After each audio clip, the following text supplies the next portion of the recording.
What's going on, guys? It's UrAvgConsumer, and today we're gonna be comparing the new iPhone 14 Plus versus the 14 Pro Max. Now, the iPhone 14 Plus is the newest iPhone to come out, so of course I had to give you guys my thoughts on it.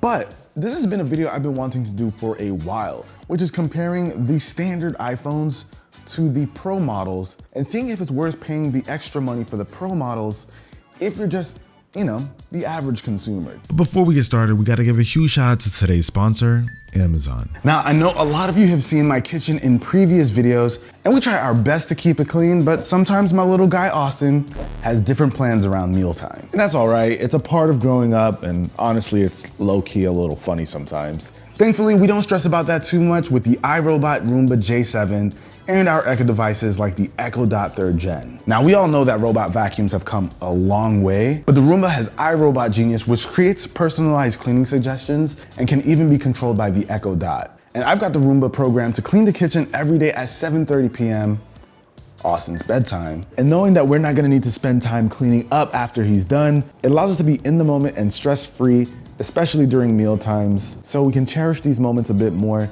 since we know he won't be a baby forever. And we love having this as a fallback because we can just call out and say, tell Roomba to vacuum the playroom or whatever room has the mess, and boom, it's handled. So we love that this is one of the appliances that can be controlled by Alexa and the Echo Dot with a simple voice command. And let me tell you, it helps a ton since we usually have our hands full with Austin. So if you're interested in having these kind of capabilities in your home, definitely check the links down below in the description.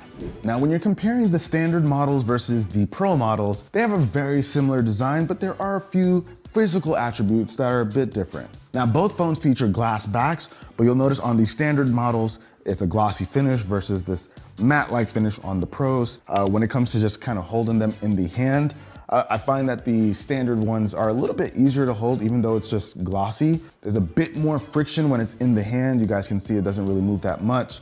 But with the Pros, it's a little bit more slippery in the hand. But you'll notice the frame of the phones are a bit different, where the Pros have like this stainless steel, very shiny look to them, helps it look really premium. Also quite a bit of a fingerprint magnet, while the regular models have like this standard aluminum feel, no fingerprints there. But still, this does look far more premium. Now with the standard models, you get about 5 vibrant color options, whereas with the Pro models, you get about 4 pretty muted but very classy looking colors. Now with these being the big boys of the line, they both feature a 6.7-inch display. One main difference is the camera cutouts, AKA notch. This one has a built-in notch at the very top where it's a part of the bezel, whereas this one, it's separated from the bezel and you've got this dynamic island. Now that's one of the biggest selling points of the Pro models this year, besides like the camera. This dynamic island has software features that you can interact with, having different notifications pop up, seeing the status of different applications while you're doing something else completely is definitely a nice touch. Is it enough to say that you need to get the Pro model over the standard? I don't quite think so, but it absolutely is a nice addition. Now, when it comes to these big models, you're of course paying for the bigger screen, as well as a bigger battery. Now that's like one of the biggest selling points of these bigger iPhones, and Apple claims that the iPhone 14 Plus provides the best battery ever on an iPhone. So we'll talk about the battery life and the difference between the two a little bit later on. But first, let's talk about the screen, and we're not even gonna do the whole nerdy thing. We'll just talk straight up about the differences. Now for the screen, we're gonna jump into probably what's the most important aspect of it for everyday people, and that's the screen brightness. This one gets substantially brighter based on the numbers, but let's actually take a look at them in person, right? So when we've got them with maxed out screen brightness, I don't know if you guys can tell on camera, but these look pretty similar, even though this has about 200 nits more brightness. But I have found that the Pro models do get really bright indoors, and outdoors, they get even brighter with a max 2000 nits of brightness. So if you do happen to use your phone outdoors a lot, that extra brightness might be really useful outdoors so you can, see this in the sun. So definitely some brightness advantages here. But like I said, you can definitely get along with what this guy offers. Now, another big difference here is what they call the ProMotion display. How do we not get nerdy with ProMotion display? So with each phone, their screens run at different You know what? There might be an even less nerdy explanation for the benefit of the ProMotion display. So with each phone, the screens run at different refresh rates. Basically what that means is they have different levels of smoothness to them. So while you're navigating through, this one might feel like a more fluid experience versus this. If you're watching content or playing games, the screen can adapt to that and potentially save you some battery, whereas this, it's pretty locked in, so the phone won't be able to adapt to the content that you're watching and save battery. It is what it is. It's gonna keep at a steady level, and you're gonna get that consistent battery usage here, whereas this one, it can adapt to what you're doing on the phone, and that's where you save some battery. Now, when you're comparing this dynamic island versus the notch when you're consuming content, whether it's a video or gaming, I feel like you get used to both. I do find that the dynamic island might be a little bit more intrusive than the notch. It's not really a big deal. I don't see that as something someone would complain about after purchasing it. Now, we do gotta talk about the chips inside of these guys that's powering it.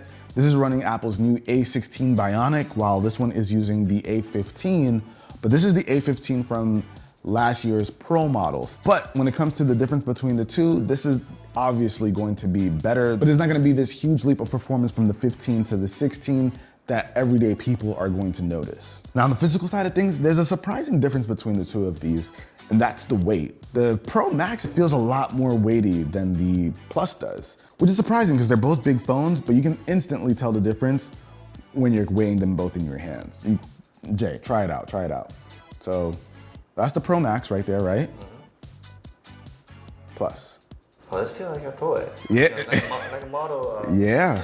Dom, try it. That's the Pro Max. Yeah. And that's the Plus. Oh yeah, that's a big difference. Yeah, you feel that, right? Probably that camera. Yeah, that's true. Which brings us to our next point, which is a good segue into the cameras. Now, beyond a screen and a processor, where you'll see the biggest difference between these two phones is absolutely going to be the cameras. So what are the actual differences and benefits of something like the Pro model, right? Well, when it comes to the standard lens, I'm talking about the lens that you use as soon as you open up the camera app. With that lens, honestly, you're gonna get a very similar experience between the two phones. Now, this thing does have a 48 megapixel lens instead of a 12, and you can tap into that with the RAW option with your camera. And when you're using the RAW option, and you're comparing it to the standard photos out of here, you'll notice that you're gonna get a lot more detail and you get room to edit photos, you get more dynamic range. Now, is that something that most people are going to try and use? I don't think so. From camera open to shutter press, these are gonna be pretty similar unless you really wanna tap in with like the RAW side of things. Now, where you really start to see a difference is going to be with the ultra wide lens. If you're just trying to get more things into your photo, that's going to be your option, but there's a big difference in quality between these two. This one is just a better lens. It has better low light performance. If you're taking pictures outdoors with the sun out, chances are you're gonna get great shots from both. But if you have anything but the perfect conditions, you're gonna really start to see this thing shine. And this is that area where you can just kind of look at the photo or video that you take with it and instantly tell that this is just a much better option. And of course, this thing does have that telephoto lens, something that is not even an option here. So if you wanna take photos from things that aren't very close to you, you wanna zoom in, you're gonna always get better quality here. And even the front-facing cameras are exactly the same, so your selfie game will not get improved over here. You got the same deal. And on the video side of things, they're both going to do really well. They have access to all of the same video features like action mode, cinematic mode, and just like the standard stuff. So you'll still be able to do all of the same things between the two with video, where you're definitely going to get better quality because you have better lenses on the Pro model. You'll still be able to pull off what you need to with this guy, unless you're using that ultra wide. That's probably where you'll suffer the most. But just like with the main camera lens, you can still feel pretty confident that both of these are gonna deliver some pretty solid video. So when it comes to these two phones, for the average consumer, someone in my mind who is not going to do any photo editing or video editing or anything in post-production, I feel like they'll get by just fine with these. The photos that you get out of just the standard 14 model looks really, really good. That main lens is no slouch.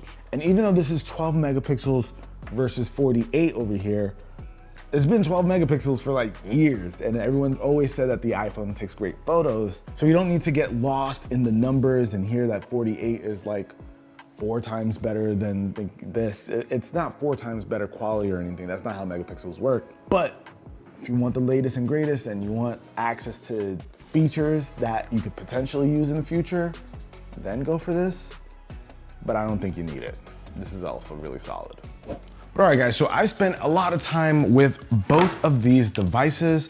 Tried spending the day with both and using them as like my main phone for a while. And here's what I gotta say about the battery life. Now with this guy, you check out the marketing and it is supposed to be the best battery life that you can get on an iPhone. And while I kind of believe it, I don't think for a user like me that it works out like that. I found that I was getting, honestly, pretty much the same battery life as I get with my iPhone 14 Pro Max. Because I spend so much time playing games, consuming media, I think the ProMotion display definitely helped to kind of even things out a bit. So for me, very similar battery life with screen on time being around the 5-hour mark. So for you, depending on your usage and how you use the phones, one might be better than the other. If you're big on media consumption though, this is probably the way to go.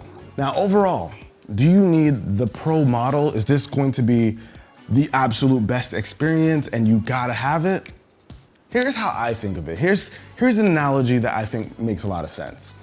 You can kind of compare these in the way you would a Toyota to a Lexus. They're both the same parent company, the same makers, but one is a more luxury brand. And while we all know Toyotas, they're pretty reliable. You can count on a Toyota to give you a pretty good experience, last you a long time. But there are just some bells and whistles that the Lexus has that you won't get with a regular Toyota, but you know that they're both going to be a very solid experience. That's kind of how you can look at these two. Very solid, dependable experience here, but you get a little bit more with this guy. Will you need all of the features? That depends on what you want to use them for, but I think for the average person, you'll get along fine just with this. But that about wraps it up for this video, guys. Hopefully this has been helpful. I think the regular iPhone line deserves a lot of credit, but when you want to get some of the best stuff available, this thing can't be beat. But that about wraps it up for this video, guys. Hopefully you enjoyed it. If you did, be the cool guy or girl that gives this video a thumbs up, and we'll catch you guys in the next one. If you want to see more videos like this, or whether you should go for the top of the line versus a more budget-friendly option, let me know with a comment down below. But I'll catch you guys in the next one. Till then, it's your average consumer. Peace. Jay, you going to the regular line, man? No. You don't need those cameras. No. All right, fair.